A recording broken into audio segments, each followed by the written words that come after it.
Dear colleagues, welcome to the LOUROS Foundation for the History of Medicine, and also to this seminar, which is about the preservation of the late LOUROS archive. The event is co-organized between the LOUROS Foundation and the cultural section of the European Association from Professors Emeritus. Few words about both institutions will be delivered by Professor Christodoulou and Professor LOUROS. I will just recall now the feelings of the present Board of Governors when we inherited both the flat, institution, the foundation, and the archive. A burdensome inheritance indeed. You can see here the condition of the flat as it was when we inherited it and how it turned eventually, and the same with the archive as it was when first we look at it, and then how we classified it.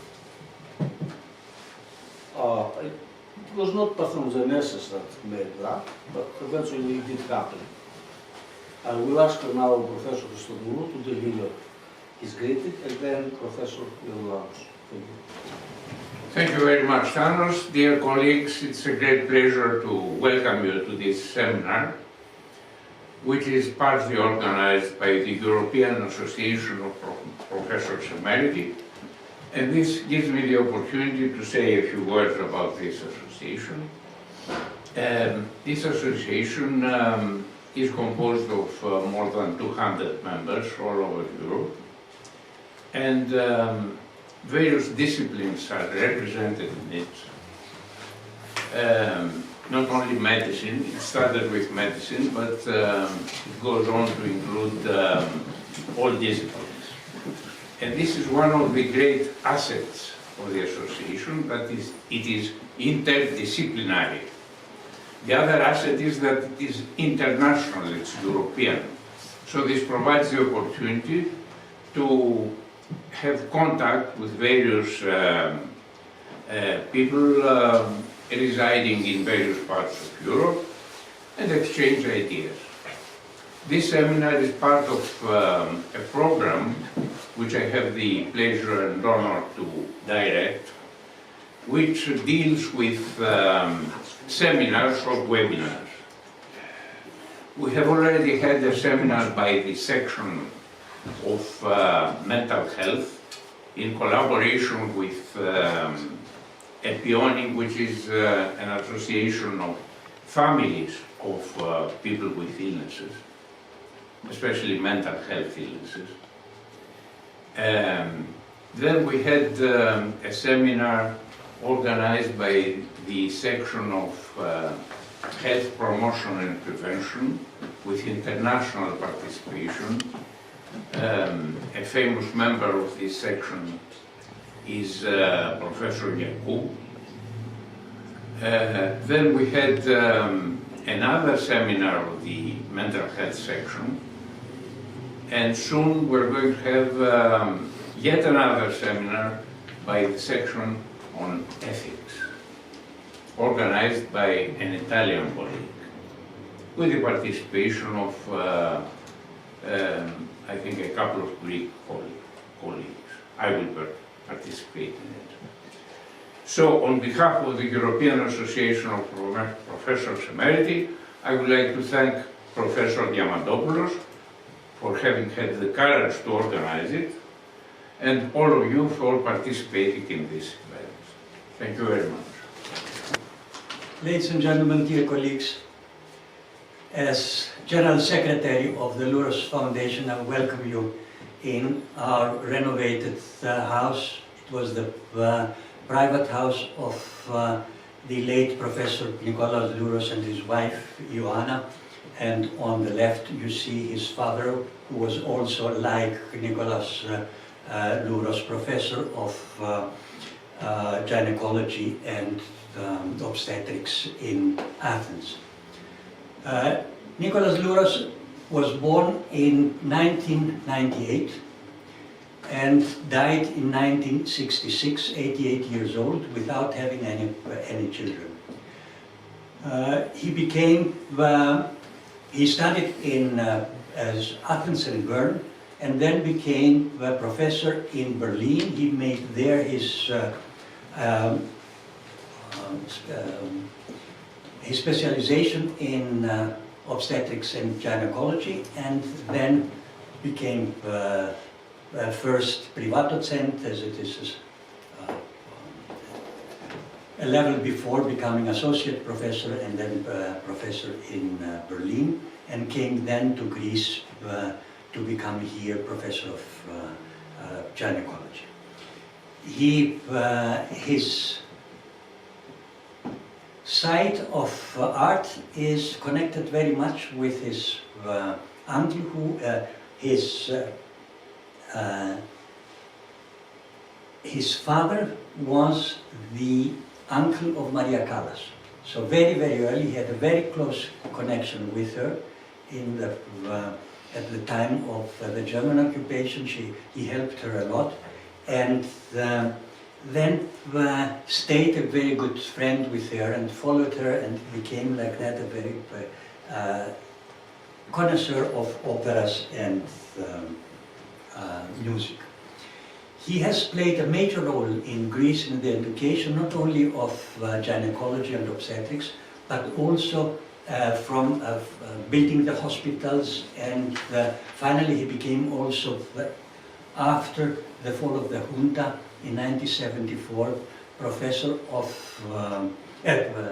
Minister of Health, and was the one that pushed the new universities in Patras, Crete, Yanina as a first step, and then later on for Alexandroupolis and Larissa.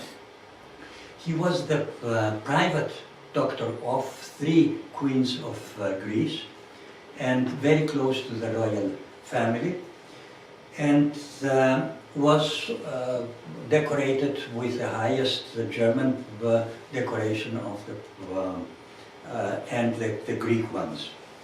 In 1966 he became a member of the Academy of Athens.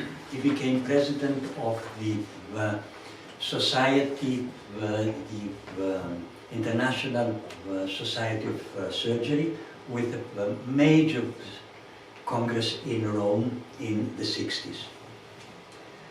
He was the first here to make the first births without pain, and also worked a lot on the cancer of the uterus.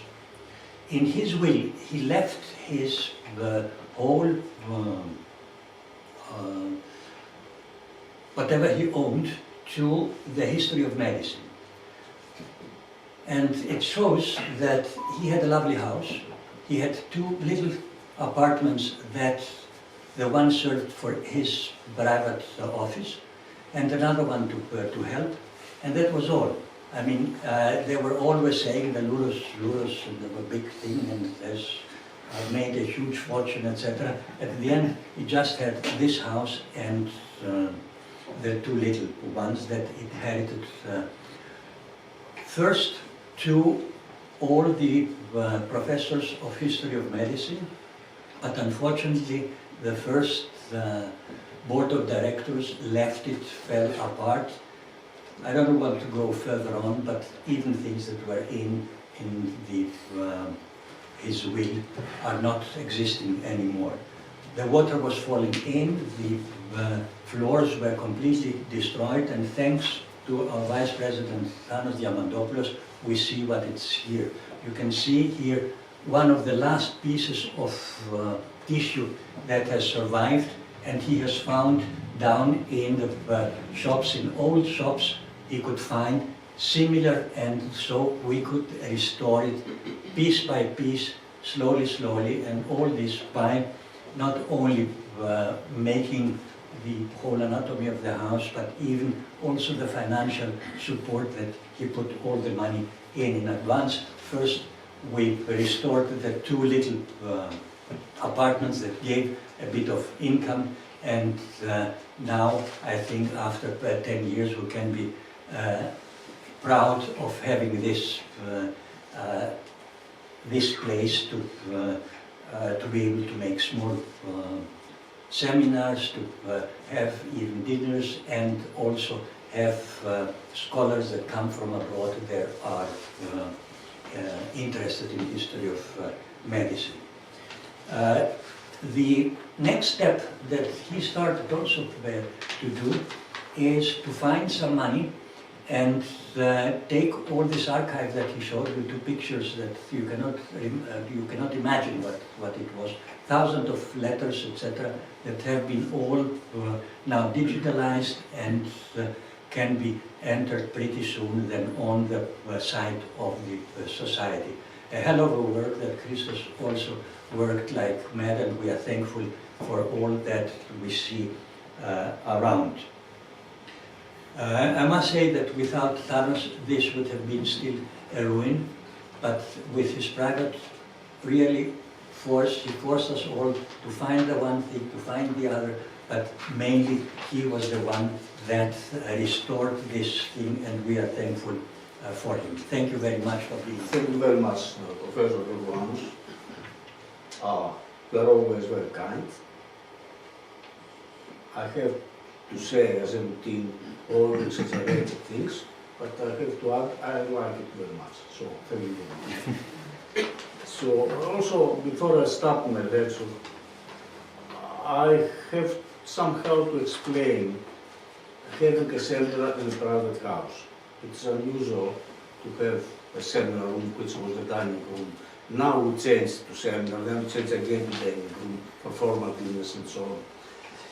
But it was LOUROS, Nicholas LOUROS actually designed his will, the flat to be used for historians of medicine to come and discuss and change ideas, under the portrait of his father, which he cherished very much.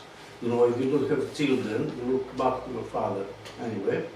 And so we follow his desire. Now, you know, the title of my lecture is Encountering the Archive. I especially used the word encountering because it was a real battle that took place here.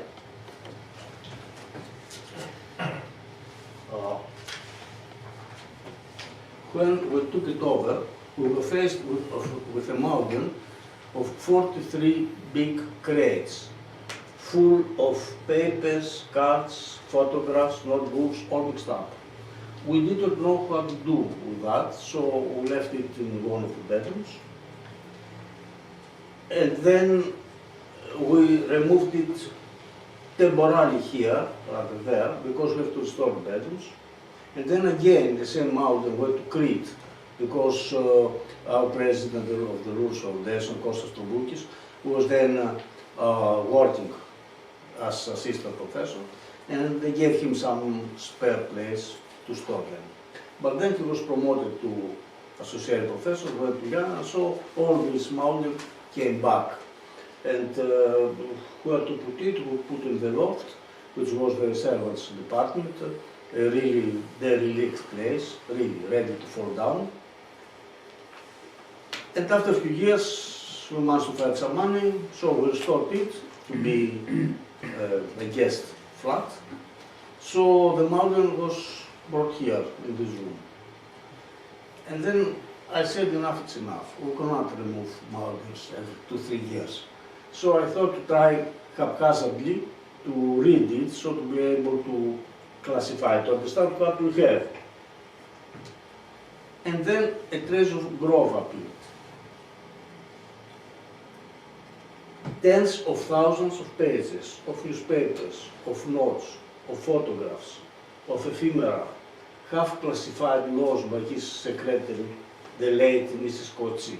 She was the prototype of the devoted secretary. We see some of his pictures. Stay with him till his death, and she somehow tried to classify it.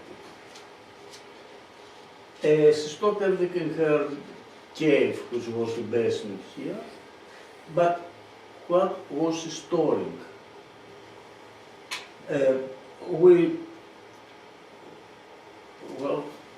He stored everything really, from his correspondence with his mother, when he went as a student in Germany in 1916, where tens of pages, letters like that, was in the middle for his mother, with the usual, my dear Nikaki, my bored child, and so on and so forth. Then why you ask for more money, your aunt sent to you, and all these things. And he's the father and the mother. Also, it had, as a lot of articles, drafts of books, everything, and very interesting films from operations which then were considered pioneer. He kept also receipts of his bill, telephone expenses, the menu restaurants he went, everything. You can find, say, a book, a leaflet with the proper etiquette in the court or a court, drifting shoulders with a letter, thank you letter, he sent to a peasant who gave him as a gift in Christmas a turkey, and so on. We catalogued eventually 300 pages of titles of what was there, and sometimes each title corresponding to tens and tens of pages. Say one title, correspondence with his colleagues in Germany, 30 letters, and so 300 pages of that. Surprisingly, we didn't find a single letter or note exchanged with his first wife, Lilika Christomanou, the scion of the very old aristocratic family of Venizelos, or of his second wife, the beloved Ioanna LOUROS, Ioanna Mitsotakis, her family name, not from the Cretan Mitsotakis, but very rich wine merchant in Constantinople and London. Still, we found some naughty erotic snips that exchanged with a lady, a mysterious LF lady, because LOUROS didn't adhere to Frederick Forsyth's dictum, commit nothing in paper, certainly not a computer or a cell phone, keep it in your head. It's the only private place we have left it. But he didn't follow that, so he gave us the opportunity to gossip. Benevolent. Summarizing, we unearthed from the archive a gold mine of information about his ancestry, his father and mother, his early years as student to Germany and Switzerland, his career in Greece, his life as a professor, his life as a clinician, his life as a man of the society, as a dreaming man, as a man of letters and arts, as a daughter of the royal family, his personal life, his legacy, which means this house in the archive. But to unearth something, you have to dig. And we were digging for hours, for days, for months. Not alone, by grazie Dei, a collaborator appeared in the person of Mr. Christos Marini, a philologist. Initially, he was employed by the board on an hourly wage. But little by little, both of us were so enthralled by the content of the archive that we worked together as a two-person team with enthusiasm and stamina. Because, as George Eliot had said, it's hard to believe long together that anything is worthwhile unless there is some eye to kindle in common with our own, some brief word uttered now and then to imply that what is infinitely precious to us is precious alike to another mind.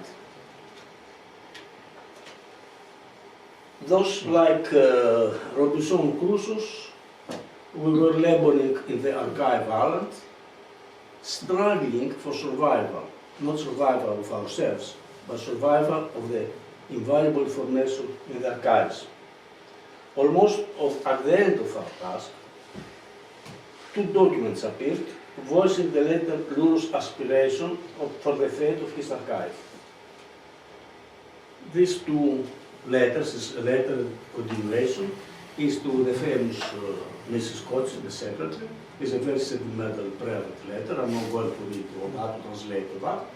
But really, he asked her, when his candle finishes, as he writes, to collect all his documents, which maybe were not worth any value then, or would be really valuable for researchers in the future.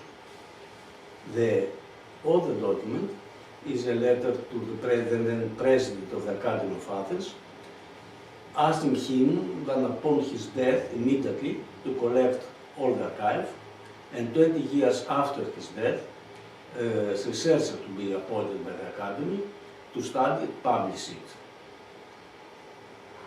Well, and there we can see the famous Christos Marinis working. Mrs. Kochi tried somehow to fulfill her duty. The Athens Academy ignored it absolutely, didn't do anything. So, when the height might fail, covered workers like us took over.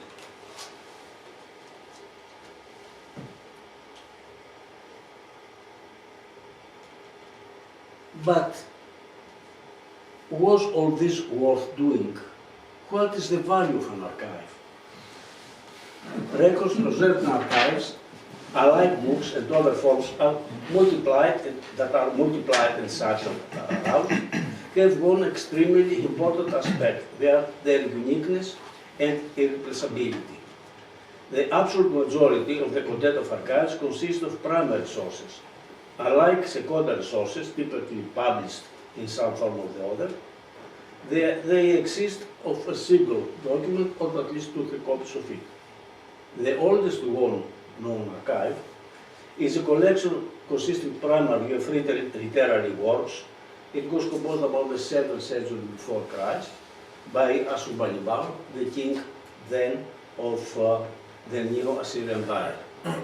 But the use of archives for research is a relatively recent development.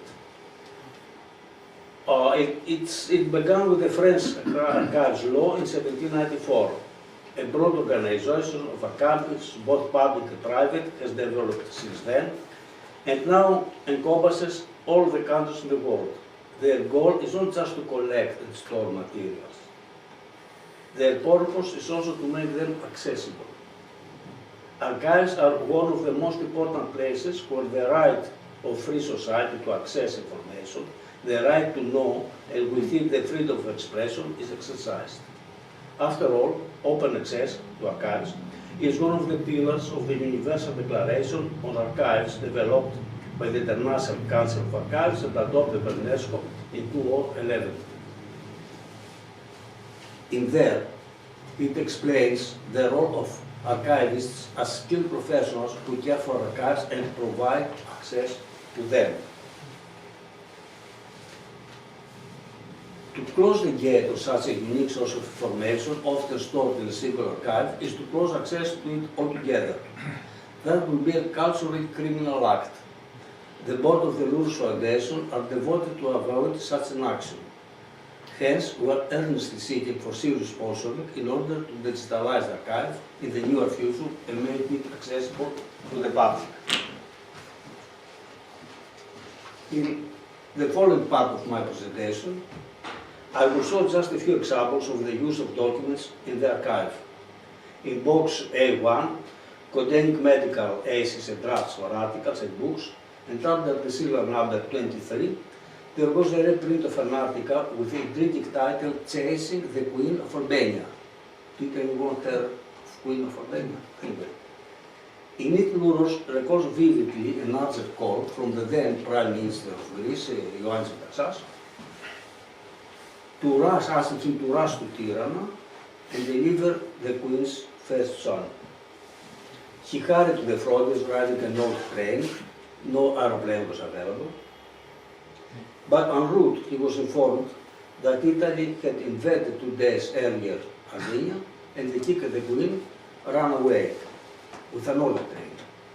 So the 2 trains were chasing one another in Greece, and eventually at midnight they met in Larissa.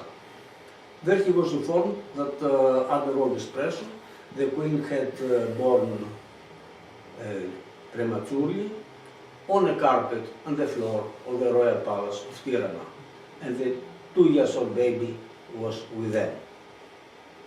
So LOUROS limited himself to express his sympathy, the Greek called sympathy, but did not fail to notice that in the second wagon were a lot of crates full with gold coins that the king was taking with him away.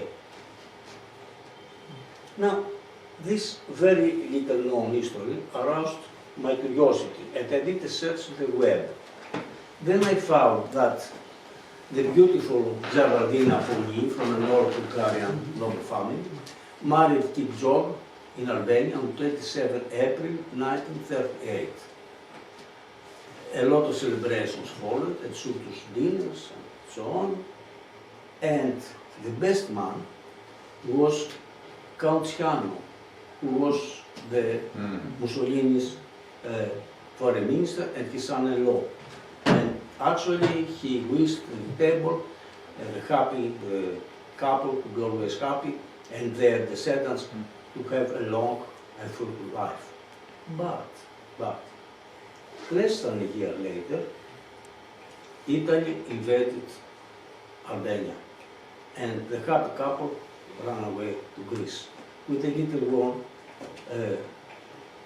Leka, the child.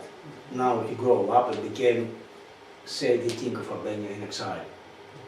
A poem by the Greek poet Kavafis, you know everyone knows him, Professor Ioannis has worked on Kavafis poems, and the particular poem is Unfaithfulness. Permit me to read part of it. At the marriage of Thetis and Peleus, Apollo stood up during the sumptuous wedding feast and blessed the bridal pair. For the son who will come for their union, sickness will never visit him, he said, and his life will be a long one. But several years later, this child, the famous brave hero Achilles, was killed in the Trojan War, and his mother, in grief, was asking, where is the poet, where is the prophet, who said that my child will live for long, that he wished good health to him.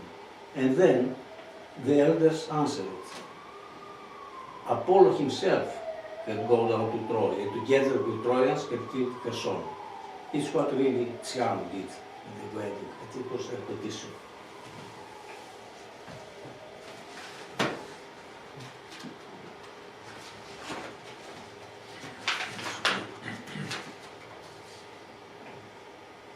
"83 years later, which means 6 months ago, LOUROS glimpse to the gold of the king is verified. The General Directorate of Archives has published on April 23 a document signed by John Lusa. In it is stated that in April 8, 1939, King George crossed the border to Greece, and during the inspection, the following was found: 250,000 Napoleons of King George's gold, 60,000 of Mati, 40,000 of the general, and 40,000 of Musa Zuka. Now, it is a conflict, an argument going in Albania if this is genuine or it was a fake won by a communist regime, but LOUROS was eyewitness of that, and I am thinking to take a copy of this page and send to Albanian embassy, so to be absolutely certain that this did happen. Now, a very interesting small piece written by LOUROS starts with an urgent call to him on 17/11/1936, while he was at the ball field, to rush and deliver a baby for the ambassador of Argentinian wife. He rushed and managed to finish at the time, so to be able to follow the huge crowds gathered to see the solemn procession of the coffins of King Constantinos, Queen Sophia's and Queen Mother Olga's earthly remains from Florence to Athens. The whole royal family, and to rest them at Tatoi Royal Cemetery. The whole royal family, the government, the Orthodox prelates, generals, ambassadors and others in full ceremonial outfits were following. LOUROS, an ardent royalist, couldn't miss the event. However, in a prophetic mood, he wrote roughly afterwards. This was not just the funeral of the royals. It was the funeral of this kind of pomp. gilded swords, plumes with feathers, morning suits, all this will disappear. He's foreseeing. Got another poem by Konstantinos Kavafis on the coronation of Cleopatra's of Egypt's children. The Alexandrians were gathered to see Cleopatra's children, Caesarion and his little brothers, Alexander and Ptolemy, whom for the first time they led out to the gymnasium, there to proclaim kings in front of the grand assembly of the soldiers. Caesarion stood more to the front, dressed in rose-colored silk. On his breast a bouquet of hyacinths, in his belt a double row of sapphires and amethysts. Him they named more than the younger ones. Him they named King of Kings. The Alexandrians, of course, understood that these were theatrical words, but the day was warm and poetic, the sky was a light azure, and the Alexandrians rushed to the ceremony and got enthusiastic and cheered in Greek and Egyptian and some in Hebrew, and saddened by the beautiful spectacle, although they full well know that all these were words, but whole words these titles were.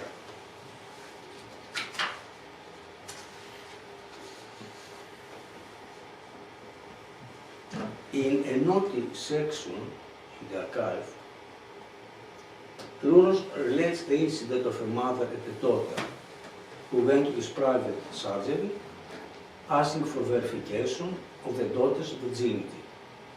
LOUROS refused to do that because the girl, she was 3 months pregnant, although she insisted that she didn't know how a male anatomy is, but she was 3 months pregnant.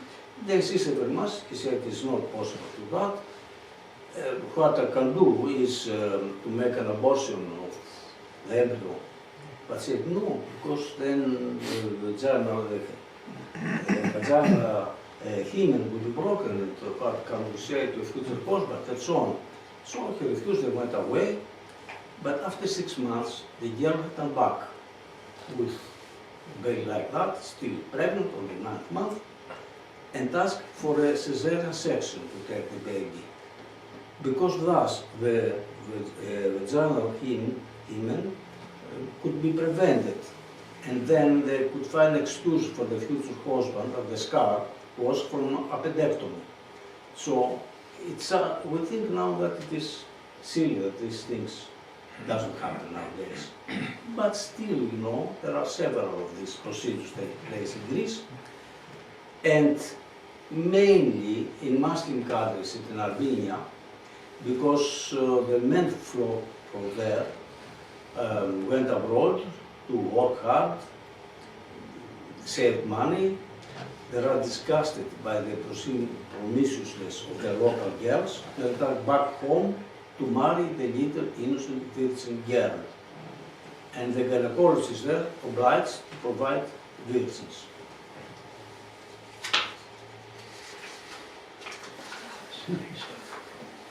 An important 1998 postcard, written in a very bad handwriting, was ready to be classified into the ephemera, when a passage drew my attention. I was pleased by the assignment of Evangelismos affair to your father, a senior family friend who cannot read the name, writes to LOUROS in Colos. I write to him tomorrow. It struck to my mind a letter that I have discovered when searching at LOUROS Venizelos archives, and with difficulty I retrieved it. This was a four-page written letter. Yes, a 400-page letter by Konstantinos LOUROS, Nikolaos' father, to Eleftheros Venizelos, their arch enemy. But you know, if your kid has need of something, asking him to be appointed head of the gynecological department at Evangelismos Hospital. This was written a month after the postcard. Apparently, the friend wrote to the father, and the father then wrote to Venizelos. One of the arguments he used, the father, apart of his son's superiority in all aspects, that then in Germany there were only 3 famous Greek scientists working: E.A.P.E, LOUROS and Karatheodoris. I can give you a copy of that letter for the Karatheodoris Museum.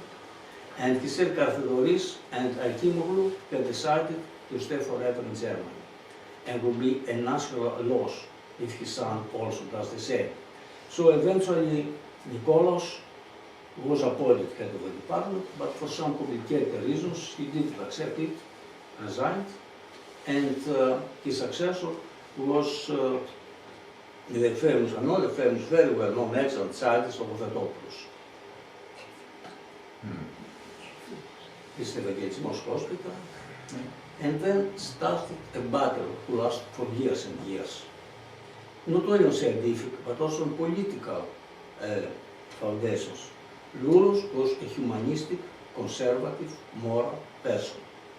Logothotopoulos, very good professor, very good scientist, but extra right, bordering to fascism. Actually, for a few months he was appointed Prime Minister by the German personal authorities. In his trial as a quisling, one of the witnesses in his favor was LOUROS, strange enough. But it didn't stop them quarreling for power in the Marika Iliadi and Alexander Hospital. Logothotopoulos, trying to defend himself, published a book, ΙΔΡΥΜΑ, Look at the Truth. He explains his side of the book, but LOUROS was triumphant, and you can see here guiding the then Queen Frederica and the Imperial Princess Helen around the hospital of Alexander.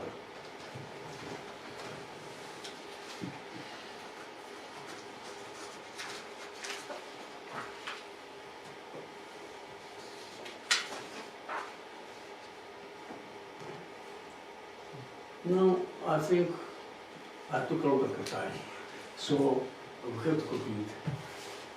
And in conclusion, the four documents from the LOUROS archives presented are good examples how from private letters belonging to the small history, the big history could be enriched. Each time we discovered an important document that enthralled as we tried not to succumb to its rarity and charm, but to copiously add it to other similar laws found in the general social, scientific, political climate of its date.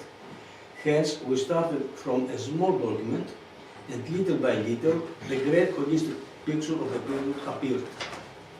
We hope that these examples presented illustrate our method, which scientifically was called a fractal. Everyone knows what a fractal is. But in everyday work, it resembles babushka, the Russian doll, if only we open the opposite way around, from the smaller document to the larger picture. Thank you very much.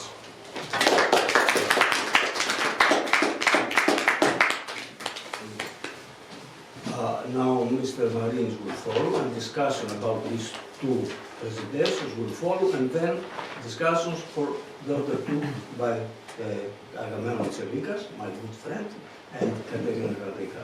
The discussion of these two are at the end. Dear audience, good evening. My name is Christos Marinis, and I'm a philologist with a postgraduate degree in folklore. It is an honor to be present at this event with the role and privilege of one of the individuals who were among the first to directly engage with the material from the archive of Nikolaos Louros.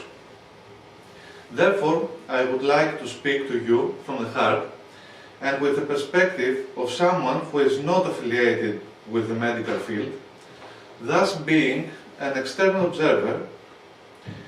Simultaneously, I approach this with the perspective of a mouse, as Mr. Diamantopoulos humorously referred to us in our personal conversation.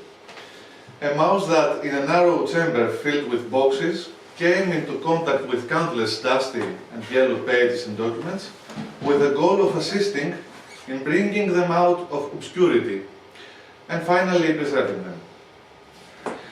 I must admit that for Nikolaos Louros, I knew little more than the description found in an encyclopedic entry. Prominent Greek gynecologist and academic. And it is here that I will attempt to share with you the magic of getting to know a person born 125 years ago, who passed away in the year I was born, in 1986.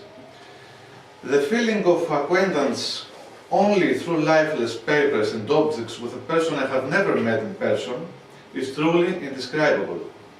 And yet, through his correspondence, I got to know many of his friends and colleagues, shared his concerns about political and social issues, saw through his eyes his efforts for reforms and changes in the fields of public health and education. In the end, I felt a large part of modern Greek history coming alive in front of me, from the interwar period until the mid-1980s, through the eyes of the contemporary press. Through my contact with the material, the first thing that impressed me was Nikolaos LOUROS' habit of keeping almost everything. Receipts, income and expense ledgers, offers for the supply of medical materials from the hospitals where Nikolaos LOUROS left his mark, documents related to legal disputes, newspaper clippings and magazines, tickets, advertising leaflets, and tourist guides from his travels abroad, theatre programs, a multitude of photographs, letters from the political and cultural elite of the 20th century, and even spontaneous, misspelled letters from ordinary people, either requesting something from Nikolaos LOUROS or expressing their gratitude and admiration. These are just a few examples. And so, what seemed like a potentially dull and mechanical task of archiving turned into an interesting journey into the past, becoming a motivation for increasingly intensive work. Closing, I would like to briefly address the challenges we faced during the documentation and classification of the material, which were not few. The vast number of documents in a relatively limited time and space, the often poor condition of the material requiring careful handling to avoid damage, the illegible handwriting of Nikolaos LOUROS, and others in numerous handwritten documents, the stacking and mixing of diverse material in a way that made documentation and classification incredibly difficult, and even the sweltering conditions during this summer's heat in a space with excessive dust and unbearable temperatures, all made the work challenging. Many dilemmas arose regarding classification. For example, should the letter found attached to a newspaper clipping along with a conference program be entered impersonally as another entry in the correspondence boxes and be detached from its context, or should it remain with related documents and be included based on the content withal in a specific thematic section? And what if there is no section corresponding to its content, or worse, if it could fit into more than one thematic sections? Many of these difficulties were overcome, some were not, and there were certainly reflections, mistakes and omissions. There is still room for improvement in the documentation and classification, especially in the area of correspondence, which has a large volume and greater dispersion. However, the result gives an image, even to the most unsuspecting person, of the content and variety of the archive, as well as the passion and goodwill with which we worked throughout the process.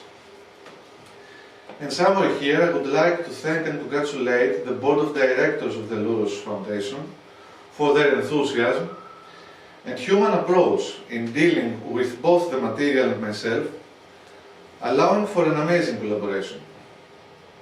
I would also like to thank my colleague Stefanos, who, although he assisted us in recording for a short period, showed great enthusiasm. Finally, I would like to express my gratitude and congratulations to Mr. Diamandopoulos, who during a difficult period of his life worked personally to bring us to the point where we can talk about the LOUROS archive today.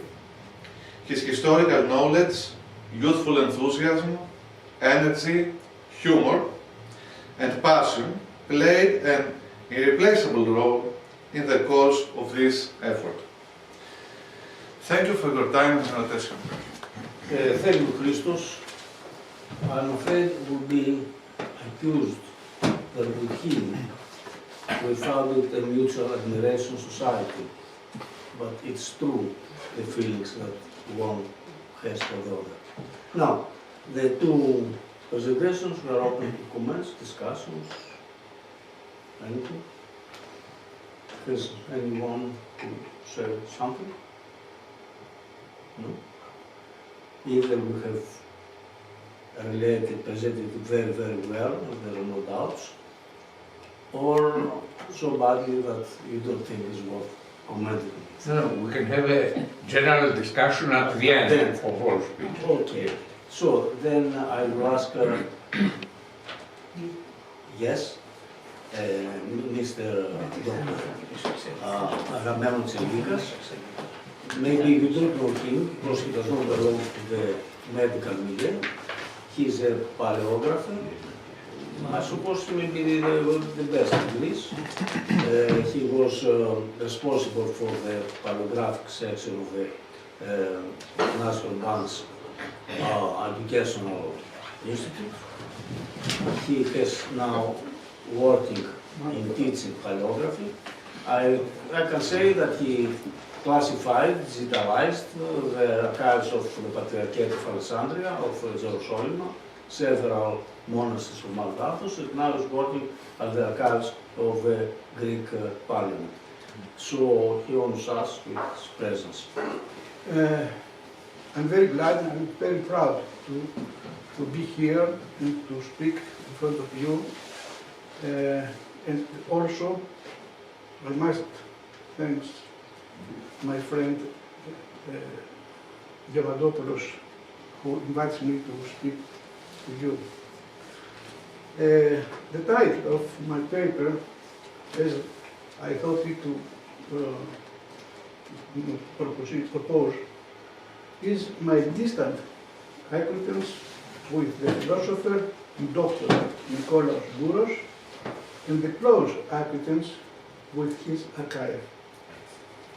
My presence here, as I said, is due to my long-standing acquaintance with and friendship with Dr. Professor Mr. Athanasios Diamandopoulos, due to my work as paleographer with the much misunderstood post-Byzantine manuscripts called Iatrosophia.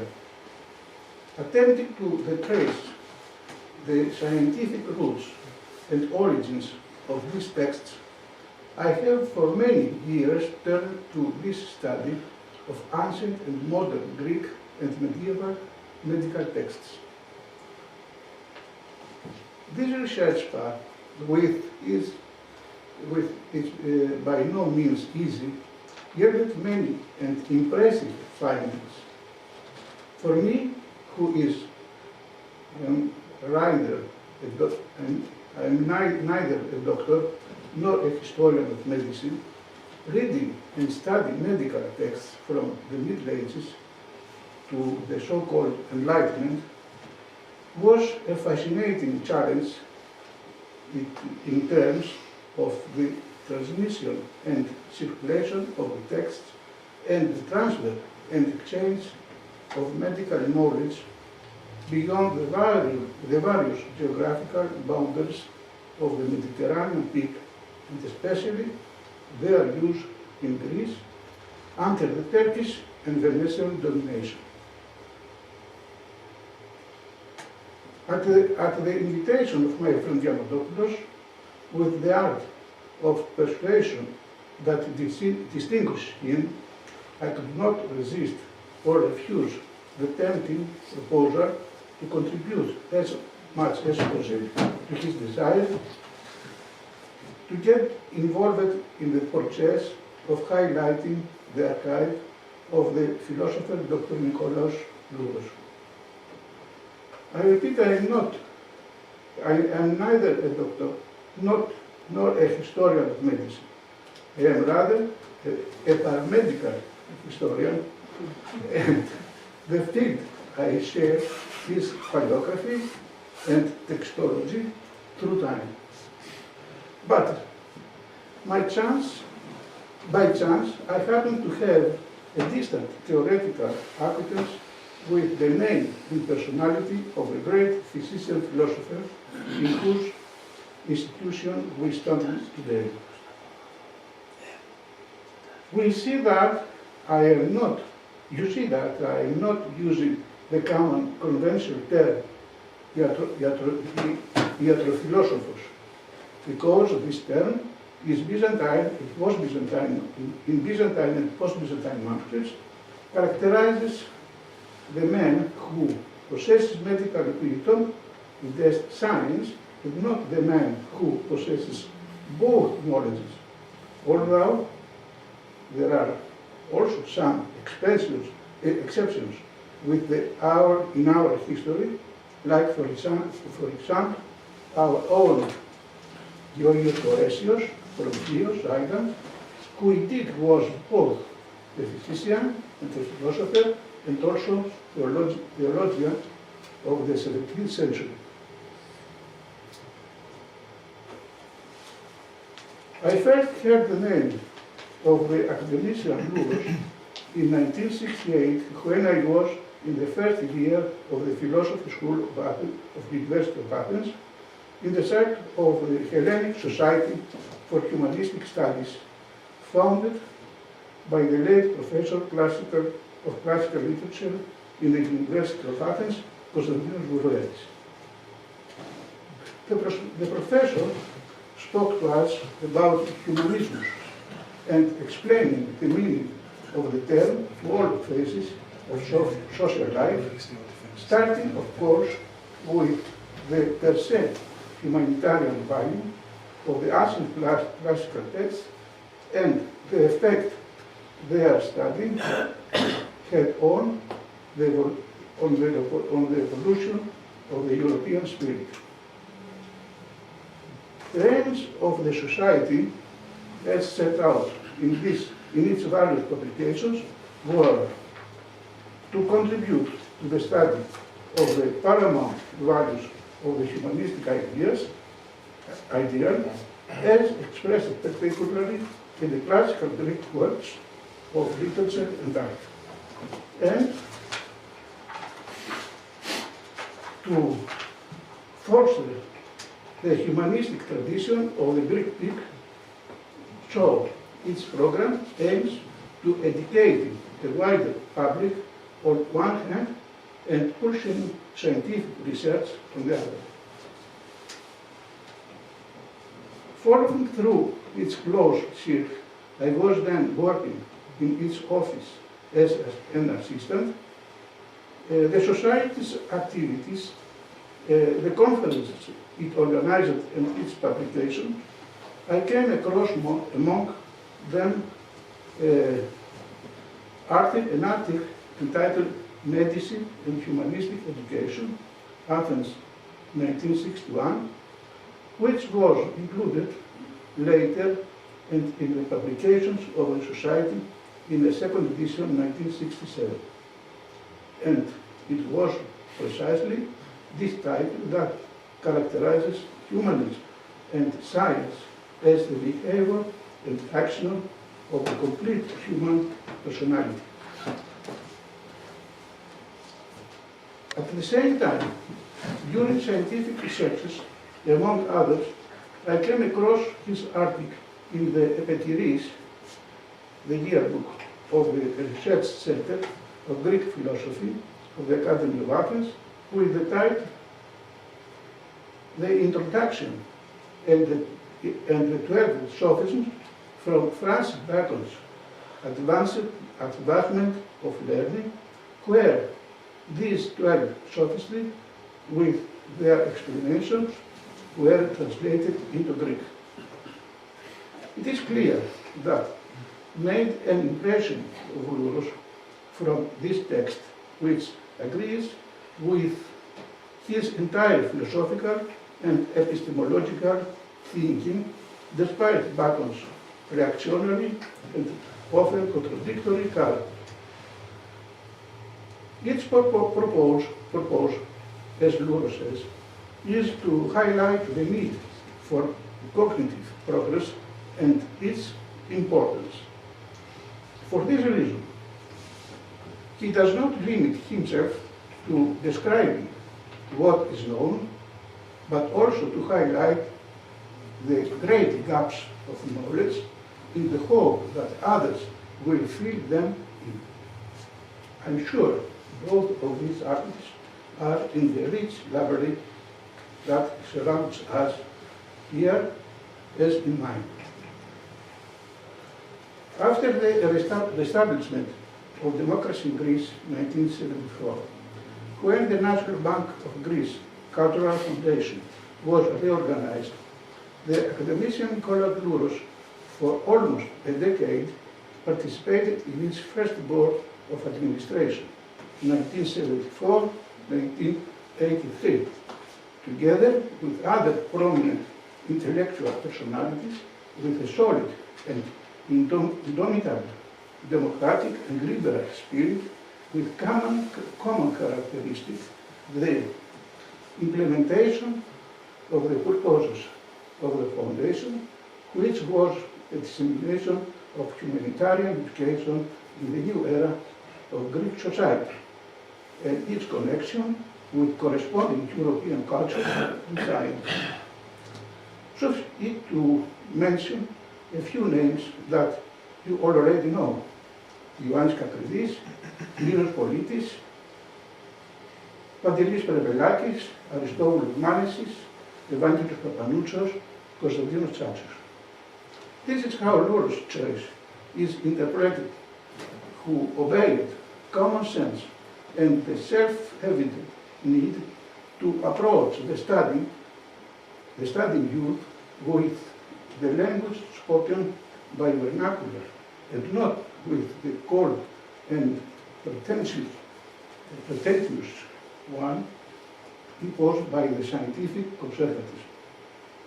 And at the same time, of course, to promote his work and his attitude towards the problems of education and scientific research posed by the post-war era in Greece by writing the great book on gynecology and obstetrics in the common modern Greek language.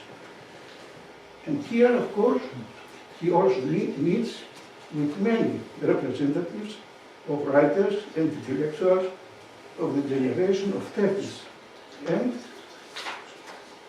reflects on this issue of language and courageously choose the modern vernacular of his time to express his scientific thought and spread his teaching.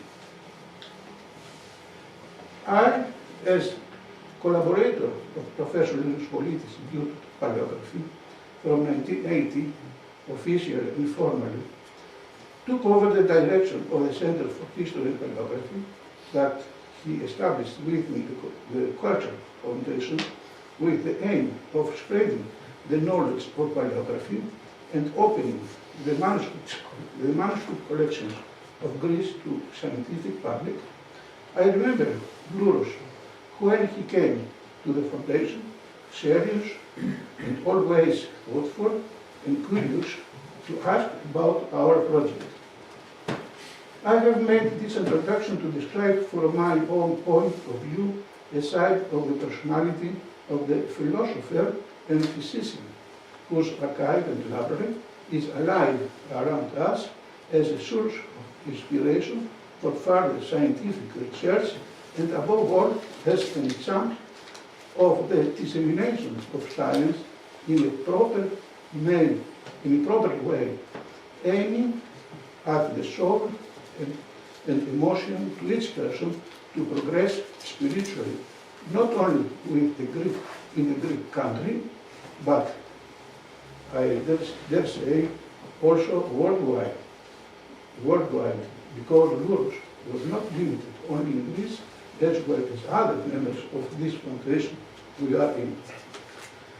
So, in this interlude, Just right long ago, LOUROS meets with representatives of intellectual generation of the 30s and dynamically participate in it. And here now, I have entered his archive, not only me, but also other good younger colleagues by special. When Mr. Diamandopoulos opened the doors of the rooms where the archive is kept on metal shelves, I was frightened because I found myself facing an ocean where I had to swim in unknown and stormy waters. I was horrified by looking through the archival material arranged in metal shelves and cardboard boxes as it had been placed and recorded in great detail by both Mr. Diamandopoulos and Mr. Marinis. As is the case with any archive, through the letters, the accounts, the kinds of notes and copies or original writings, the multi-faced personality of its owner and creator unfolds, so here too I felt that I collided with the spirit of the great philosopher and minister of Hippocrates with enormous scientific and social work. The road to this work is long, arduous, and requires special knowledge, but above all, the help and support of all of you. From the beginning, I had the idea of researching archival material related to personalities in the literary and educational field.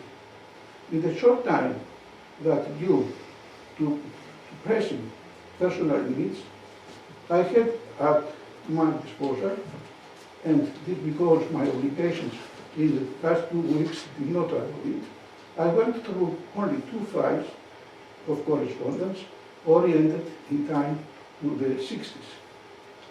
I present here 2 letters he exchanged with the recognized Greek and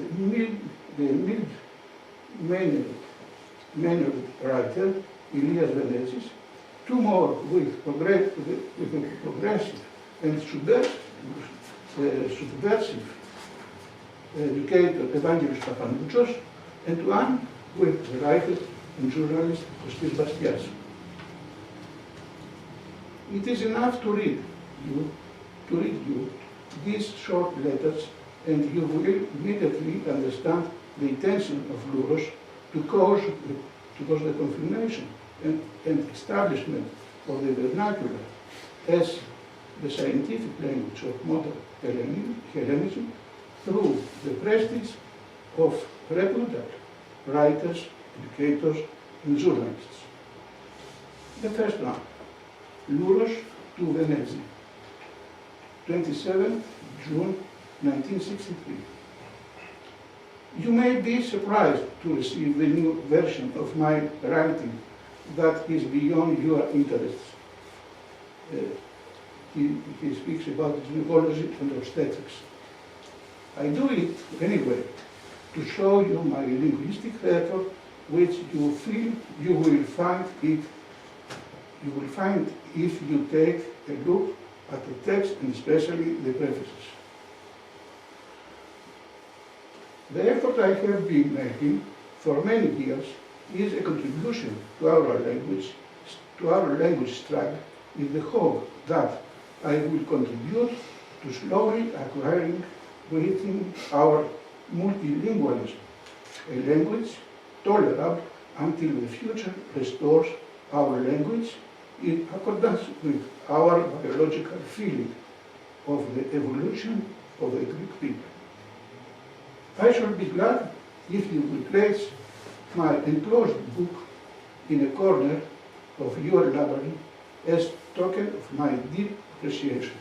It is very important to see what word he used that I said. I translated the enclosed book.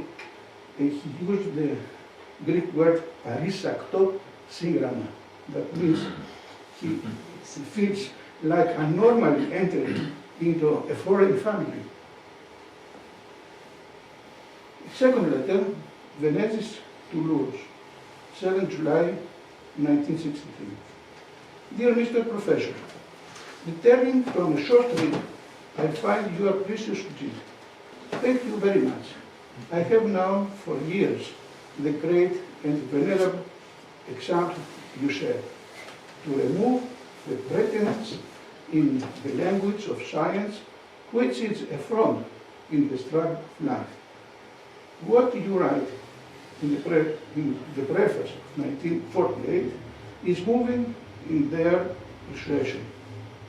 With your personal presence and the weight of your scientific work, you help us, few as possible, to confront our linguistic adventure head on.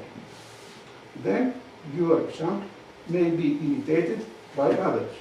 We have no more time to waste as a nation, who inevitably enter the European community loaded with rust.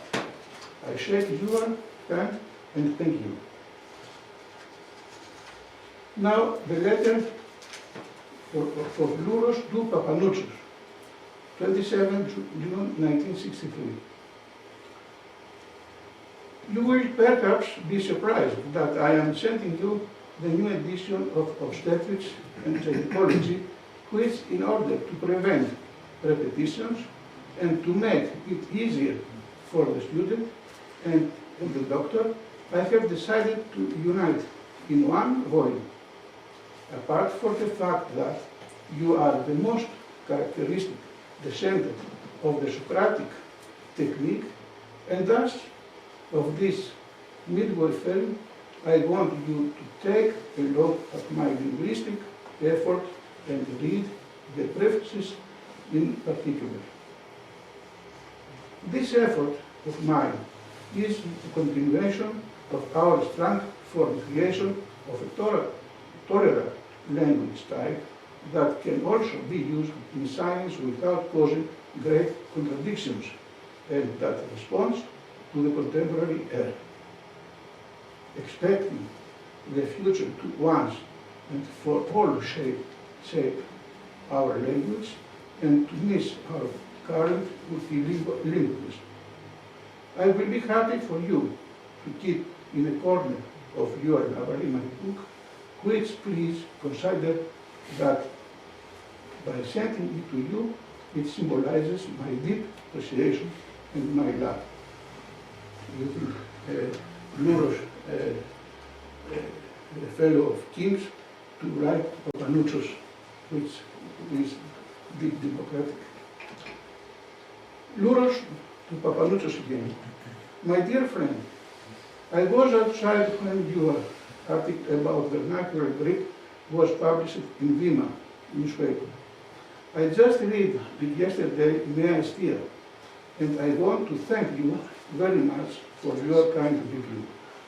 I am satisfied with the idea that the form of my linguistic effort meets with your approval, because I especially appreciate the style and clarity of your writings, which I admire from every end. You see that I also found time to read you in the panorama of ideas. Thank you again. And the last letter, LOUROS to Kostis Bastias, the journalist. Dear Mr. Bastian, it was with great emotion that I read what you were kind enough to write about my career in Alpha magazine. I thank you for your relationship, but also because you have been diagnosed with such frankness and passion that distinguishes me in what I undertake. And you rightly describes the adventures which my impudence has created for me according to my conscience. But you will allow me to beg you to correct one or two points which have escaped your trident eloquence. I was declared as first doctor in Bern and then in Vienna, aged 21 in 1919 and not in 1929. Okay. Second, the emeritus professor Mr. ΙΟΑΠΗ has been an active medical member of the Academy for 37 years, except for me, the newborn. To my defects, this is the most important here. To my defects, you omitted to add one which I considered important. I have written and I am writing my scientific papers in vernacular Greek, which is probably one of the obstacles I had to overcome.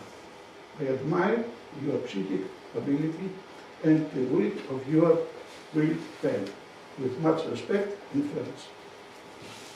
This is an extremely minimal set of what we should expect from the excavation of the LOUROS archive, which should be viewed and studied in depth, not only to highlight his multifaceted personality and his multifaceted life, political, social, scientific, as I said, at an international level, but to exist as an example for younger scientists who are overwhelmed by the cold ideas of automation, technocracy, and unrestrained utilitarianism, overlooking that both they themselves are human beings and that they are surrounded by human beings to whom they have an obligation and a duty to act and behave based on the ideas of humanism, which is the recognition and respect of human existence as a complete spiritual entity and soul. Thank you.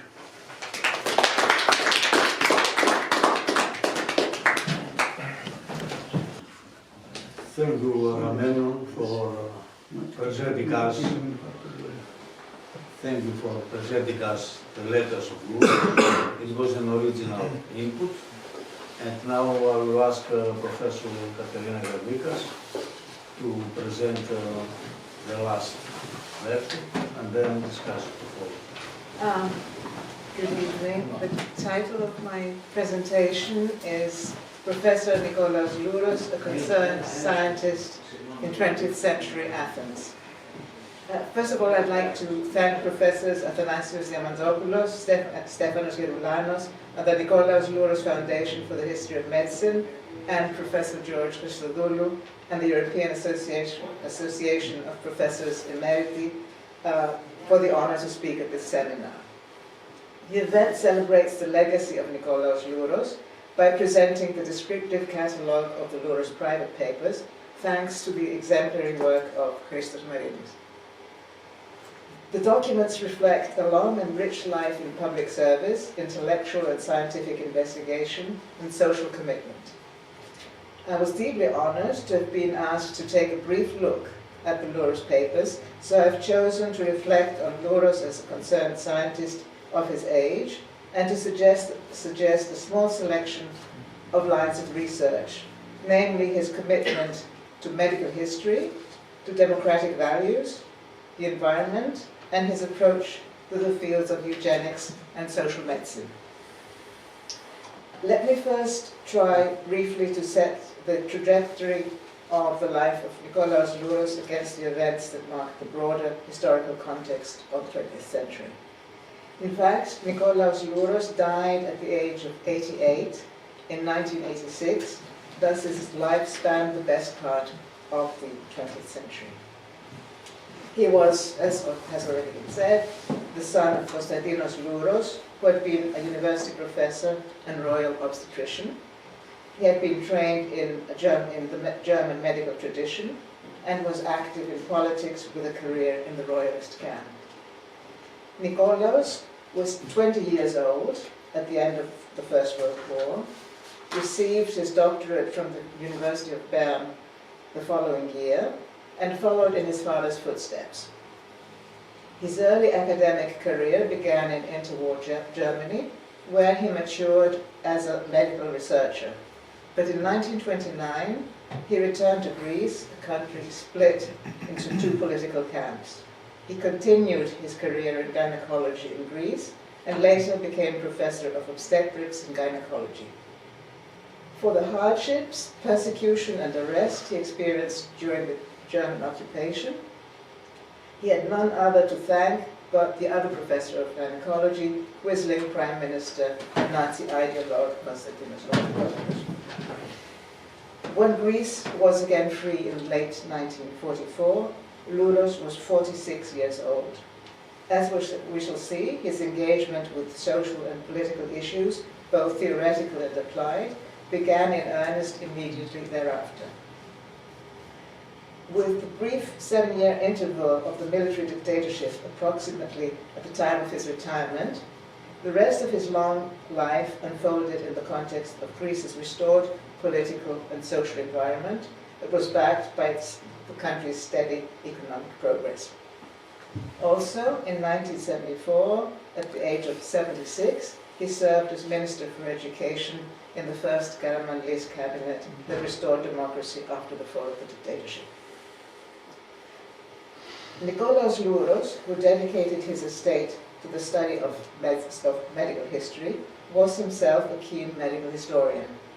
Many of his publications are full of references to the history of his field, both ancient and modern.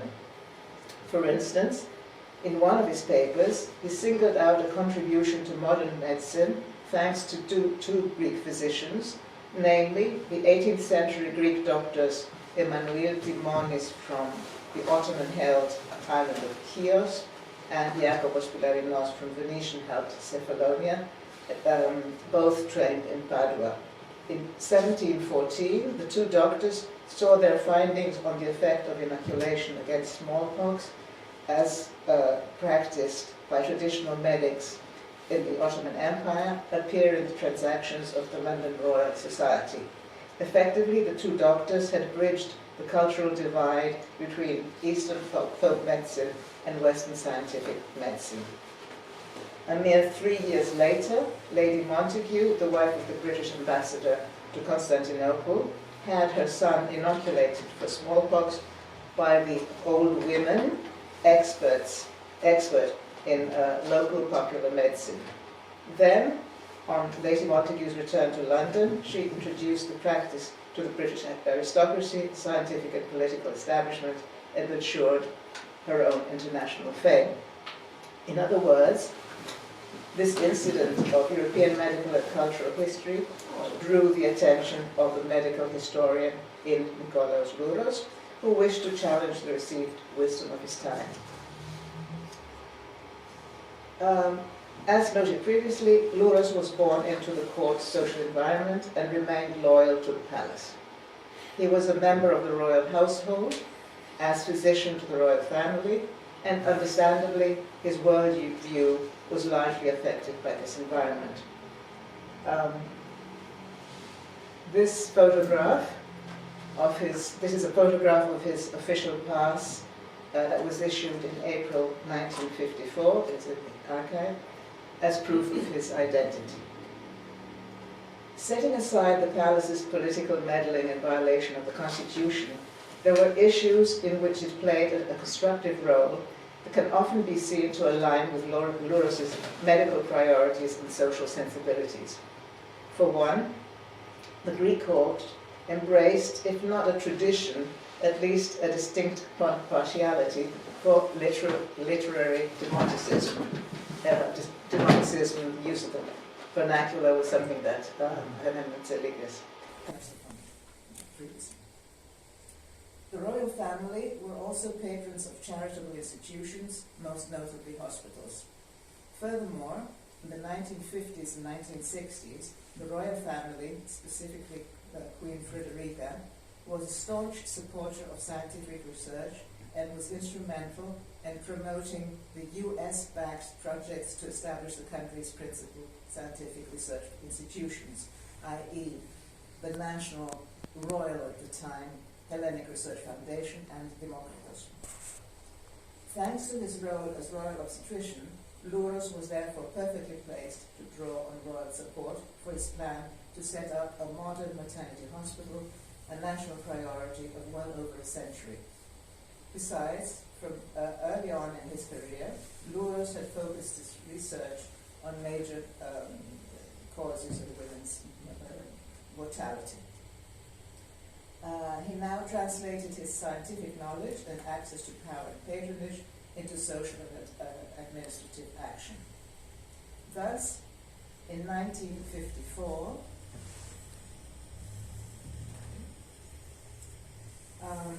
the Alexandria Maternity Hospital was completed with US funding and the court's support and patronage thanks to LOUROS, at long last after more than 60 years of frustrated efforts, and named after a Greek princess and Russian Grand Duchess who had died in childbirth in 1891. So there's some images from the visit of Queen Frederica to Alexandria Maternity Hospital in the UK. Maybe some in the audience will recognize people in the photographs. The person to the right of Queen Frederica, of course, is Professor LOUROS.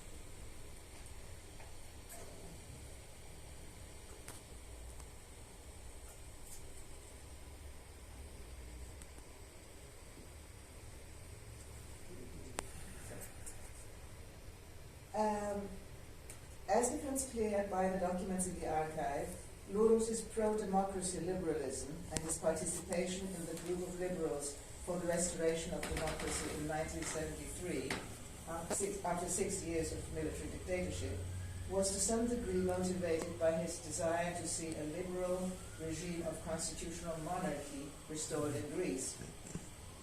This image from the archive is the declaration of the Coordinating Committee for the Restoration of Democratic Legitimacy ahead of a sham election, a sham referendum in 1973. It reflects LOUROS' serious engagement with the major political causes of his time. Nikolaos LOUROS was no less sensitive to the emerging environmental hazards that attended the industrialization of the country in the early 1970s. The threat to the town and countryside around Pylos in southwestern Peloponnese, an area that the Karamanlis government allocated to shipping interests with plans to have a shipyard and other industrial plants built in 1975, produced an international outcry owing to the historical, archaeological, and wider cultural significance of the location. LOUROS supported the protest, which eventually proved effective, and Pylos was saved. In fact, the incident coincides with the rise of an incipient environmentalist movement in Greece in the early and mid-1970s. In the aftermath of the Second World War and in the early Cold War years, most European societies experienced anxieties about their future, specifically the future of post-war Europe. Demography and health were at the center of these anxieties. A new field of population studies emerged that gave fresh impetus to eugenics, which it imbued with a demographic and a renewed public health perspective.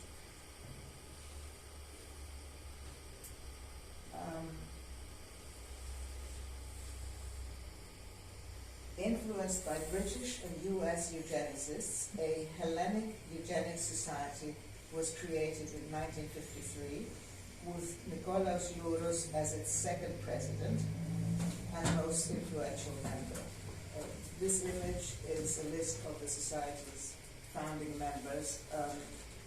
Nikolaos LOUROS is not in the list. As I said, he was the second.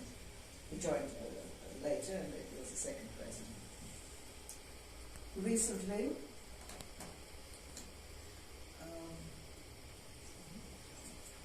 Alexandra Barbuti a Greek medical historian, was given access to the LOUROS papers and produced a fine book titled Post-War Eugenics, Reproductive Choices and Population Policies in Greece, 1950s to 1980s, which explores the history of the Greek eugenics movement and LOUROS' role in it. The Hellenic Eugenic Society is at the center of her story. Among other issues, she highlights how LOUROS drove the debates on eugenics, overpopulation, birth control, and reproduction management out of an exclusively medical discourse and brought it to a broader audience in articles in the press and in public lectures, and how he challenged entrenched conservative attitudes to reproduction, and also how he made his own hospital, the Alexander Maternity Hospital, the focal point of reference on these matters. One of the primary concerns of Nikolaos Louros in the post-war years was the demographic development of Greece. While the rest of the world was threatened with overpopulation, the national figures in Greece pointed towards a demographic decline, i.e. they were contrary to the global trend. Louros singled out abortion as the primary cause for this trend. He therefore campaigned to educate families to adopt methods of contraception to plan the size of the families, and favored legalizing the use of the contraceptive pill in the face of the legal prohibition against all women's contraceptive methods and against the ideology and social forces that lay behind the prohibition. Also, for Louros, the high rate of neonatal mortality in Greece contributed to the adverse population trends. Reversing this trend required public health measures. The broader global issue of overpopulation, however, called for an international campaign for birth control, but also generated a sense of alarm for the future of Europe and its place in the world. This sense of alarm was couched in unmistakably racist and colonial terms that ran through much of the language of population studies at the time. They also left Louros ambivalent on the issue of birth control when he addressed the issue of global overpopulation in one of his papers delivered in 1962. Louros warned, this is my own translation, irrespective of whether the limitation of births is feasible from a scientific and social perspective or advisable, if they are successful, the measures currently implemented primarily by Anglo-Saxon countries and their intensive promotion will lead to the restriction and suicide of the white race if the colored races that multiply so profusely do not follow these measures. Given that their implementation among the underdeveloped population meets with unsurmountable social and religious difficulties, it should be considered certain that without a global commitment to implement birth control, the colored races are destined to flood the globe and sidetrack the white race if the latter does go ahead with birth control. So this is the language of the time.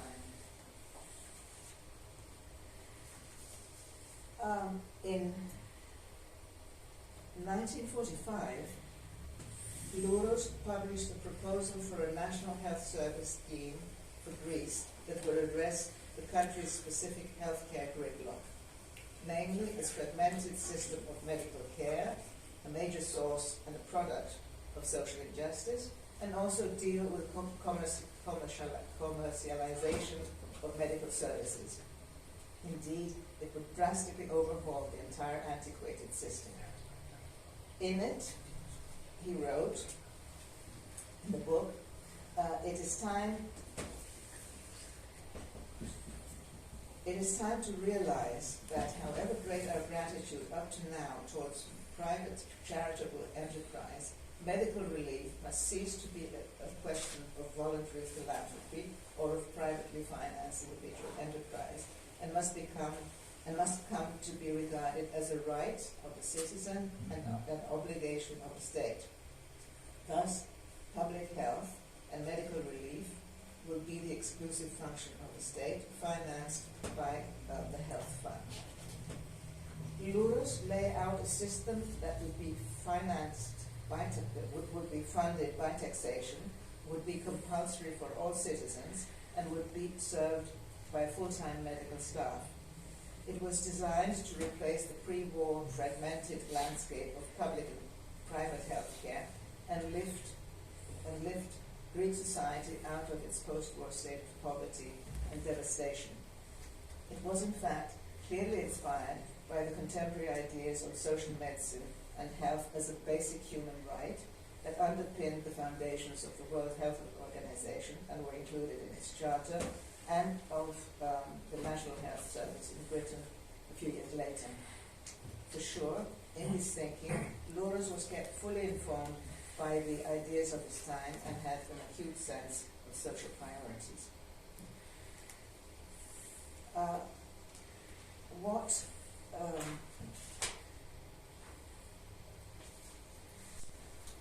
Did it affect the endless protracted developments towards the Greek national health system that it eventually came about almost 40 years later?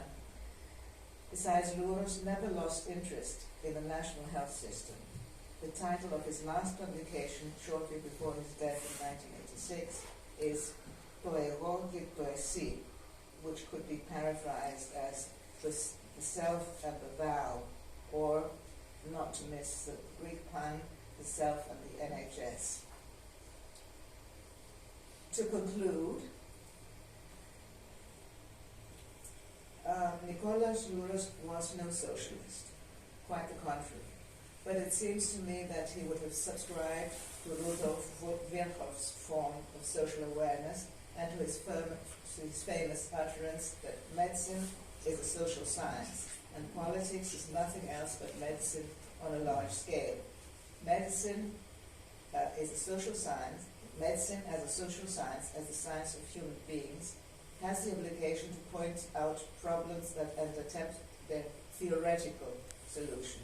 The politician, the practical anthropologist, must find the means for their actual solution. In light of the above, given that he shared Virchow's liberalism, it would be interesting to explore, on the basis of his own writings and the archival material now at hand, whether this was indeed how Nikolaos Louros saw his own role in politics. Thank you.